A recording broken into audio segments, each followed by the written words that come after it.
This is a special report from About Space Today. Welcome to Special Report. I'm David Denault. If you listen to the April report on the world's forces gathering at the North Pole and Admiral Richard Byrd's warning, well, I've uncovered more about the South Pole's mysteries. Antarctica is a land of extremes. Nearly 98% of the ground is covered by an ice sheet up to 3 miles thick. A mountain as towering as Japan's Mount Fuji at 12,400 feet would not even break the surface. Temperatures regularly fall below minus 50 degrees Fahrenheit, with winds of up to 200 miles an hour. During its peak season, it is home to only 4,000 scientists and military personnel. Although it was discovered nearly 250 years ago, scientists have more questions than answers when it comes to this frozen continent. Due to the sheer depth of the ice covering its landmass, the surface of Antarctica is unable to be seen with the naked eye. And ancient astronaut theorists propose that it is not just the geology that is hidden from us. They suggest there is far more human and perhaps non-human activity happening in Antarctica than we've been told. There's much more to our report today, including a reading from the secret diary of Admiral Richard Byrd, detailing a face-to-face alien encounter. Next, as America and the world is listening to Special Report on About Space Today. D&D Cruise and Tours is the official agent for About Space, and we invite you to come fly away to all-inclusive resort island destinations, or a cruise vacation from Port Canaveral, and even visit the Kennedy Space Center Visitor Complex, or just come and see the parks. Call for a discount cruise or an island getaway or the Florida beaches. Call today. The call is free, and so are our services.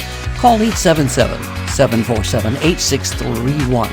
That's 877-747-8631. We are Florida's group travel specialists. Welcome back. Let me share with you some background on our story as investigative journalist Linda Moulton Howe reports. August 1946. Esteemed U.S. Naval officer and explorer Admiral Richard Byrd, one of the first pilots to fly over both the North and South Poles, organizes Operation High Jump, the largest expedition ever to travel to Antarctica. With 13 ships, 23 aircraft, and over 4,700 military personnel. This was very important that after the conclusion of World War II, Admiral Byrd was asked if he would mount a large armada and go for 4 months. It was supposed to be that they would go in December, January, February, and March, and there was a list of military goals that they were to achieve, but by the end of February, something happened. But during his explorations, Admiral Byrd allegedly came upon something highly unexpected. This story is said to come from his diaries, not his published account of the trip, but something he held back and then later was suppressed by government authorities that found it frightening. In his diary, which was discovered by his son after his death, Admiral Byrd tells an extraordinary story. It could be said this is more than an extraordinary story, but if it's true, it's an extraterrestrial event. Here is an official reading from the secret diary of Admiral Richard Byrd, and we begin shortly after takeoff. 0910 hours. Both magnetic and gyro compasses beginning to gyrate and wobble. We are unable to hold our heading by instrumentation. Take bearing with the sun compass, yet all seems well. The controls are seemingly slow to respond and have sluggish quality, but there is no indication of icing. 0915 hours. In the distance is what appears to be mountains. 0949 hours. 29 minutes elapsed flight time from the first sighting of the mountains. It is no illusion.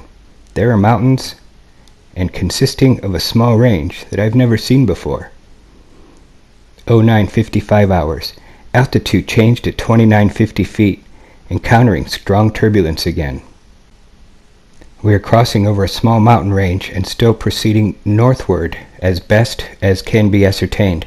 Beyond the mountain range is what appears to be a valley with a small river or stream running through the center portion. There should be no green valley below. Something is definitely wrong and abnormal here. We should be over ice and snow. To the port side are great forests growing on mountain slopes. Our navigation instruments are still spinning. 10:30 hours. Encountering more rolling green hills now. The external temperature indicator reads 74 degrees Fahrenheit.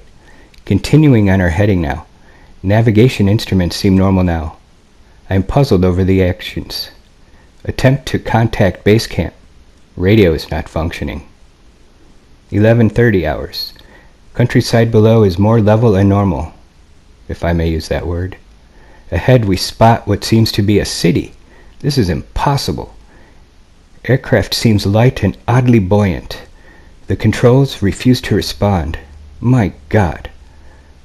Off our port and starboard wings are a strange type of aircraft.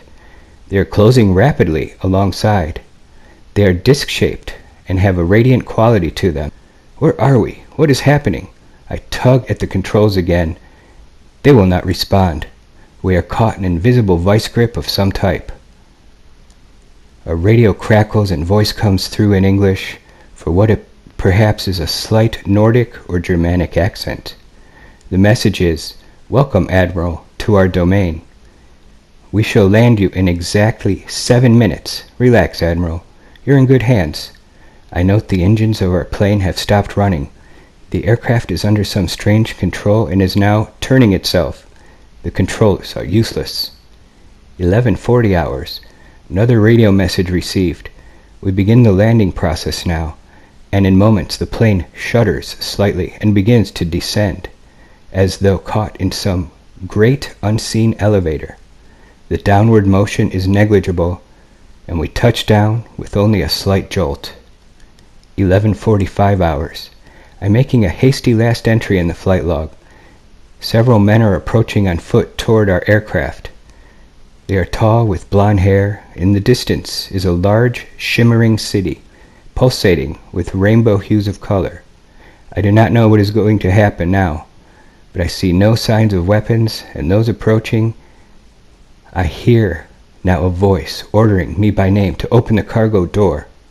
I comply. End log. From this point on, I write all the following events here for memory. It defies the imagination, and would seem all but madness if it had not happened. The radio man and I are taken from the aircraft, and we are received in a most cordial manner. We then boarded on small platform-like conveyance with no wheels. It moves us towards the glowing of the city with great swiftness. As we approach, the city seems to be made of crystal material. Soon we arrive at a large building that is a type I have never seen before. It appears to be right out of the design board of Frank Lloyd Wright, or perhaps more correctly, out of a Buck Rogers setting. We are given some type of warm beverage which tasted like nothing I've ever savored before. It is delicious. After about 10 minutes, 2 of our wondrous appearing hosts come to our quarters and announce that I am to accompany them. I have no choice but to comply. I leave my radio man behind, and we walk a short distance and enter what seems to be an elevator. We descend downward for some moments. The machine stops, and the door lifts silently upward. We proceed down a long hallway that is lit by rose-colored light and seems to be emanating from the walls themselves. One of the beings motions to us to stop before a great door. Over the door is an inscription that I cannot read. The great door slides noiselessly open, and I am beckoned to enter. One of my hosts speaks. "Have no fear, Admiral. You are to have an audience with the Master." "I bid you welcome to our domain, Admiral." I see a man with delicate features and with the etching of years upon his face. He is seated at a long table. He motions me to sit down in one of the chairs. After I am seated, he places his fingertips together and smiles. He speaks softly again and conveys the following. We have let you enter here because you are of noble character and well known on the surface world, Admiral. Surface world? I half gasp under my breath.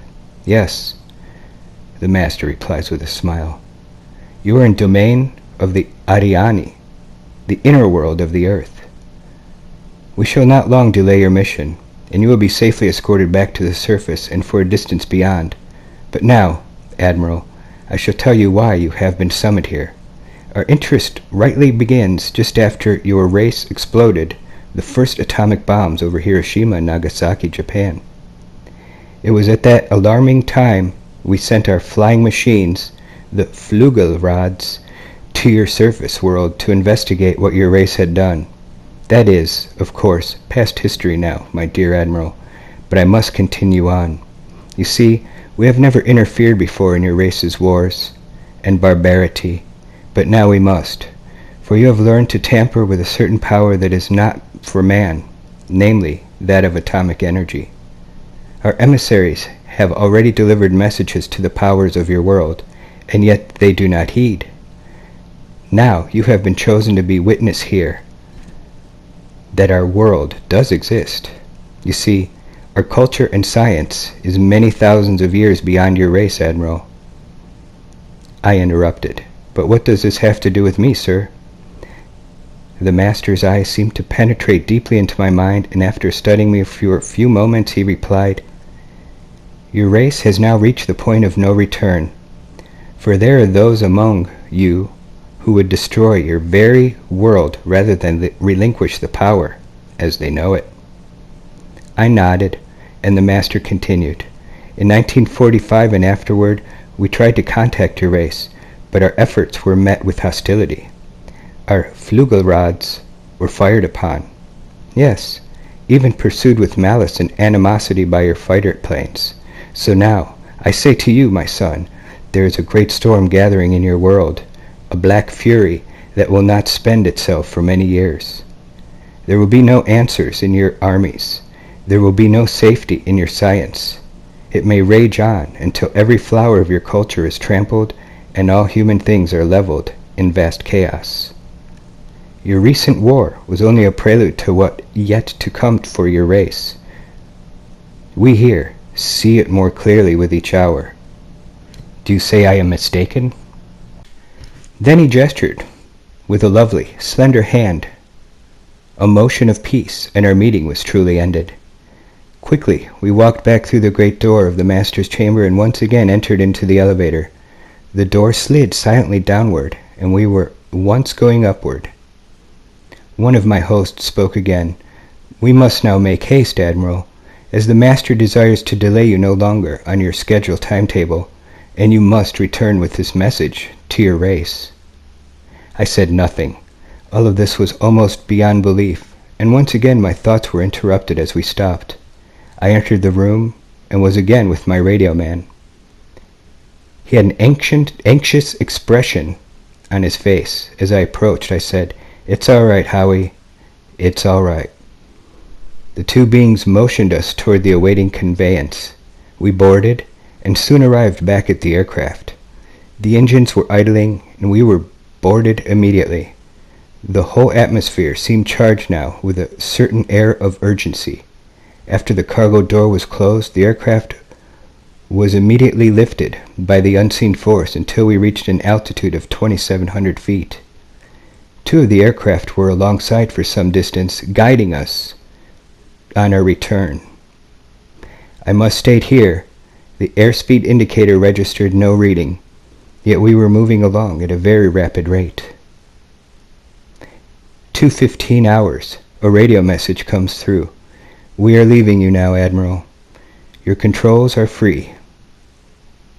We watched for a moment as the Flugelrods disappeared into the pale blue sky. The aircraft suddenly felt as though caught in a sharp downdraft for a moment. We quickly recovered her control. We did not speak for some time. Each man has his thoughts. Entry and flight log continues. 2:20 hours. We are again over a vast area of ice and snow and approximately 20 minutes from base camp. We radio them. They respond. We report all conditions normal. Normal. Base camp expresses relief at our re-established contact. We land smoothly at base camp. I have a mission. End log entries. March 11th, 1947. I have just attended a staff meeting at the Pentagon. I've stated fully my discovery and the message from the Master. All is duly recorded. The President has been advised. I am now detained for several hours. 6 hours, 39 minutes to be exact. I'm interviewed intently by top security forces and a medical team. It was an ordeal. I'm placed under strict control via the national security provisions to this United States of America. I am ordered to remain silent regard to all that I have learned on the behalf of humanity. Incredible. I am reminded that I am a military man and must obey orders. December 30th, 1956.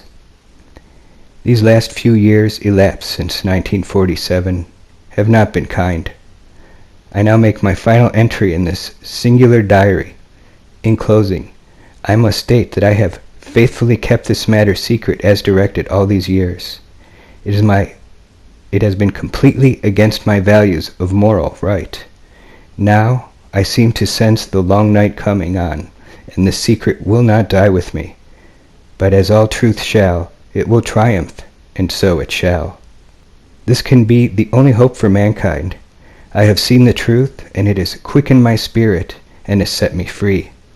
I've done my duty towards the monstrous military-industrial complex. Now the long night begins to approach, but there shall be no end. Just as the long night of the Arctic ends, the brilliant sunshine of truth shall come again, and those who are of darkness shall fall in the light. For I have seen the land beyond the pole, that center of the great unknown.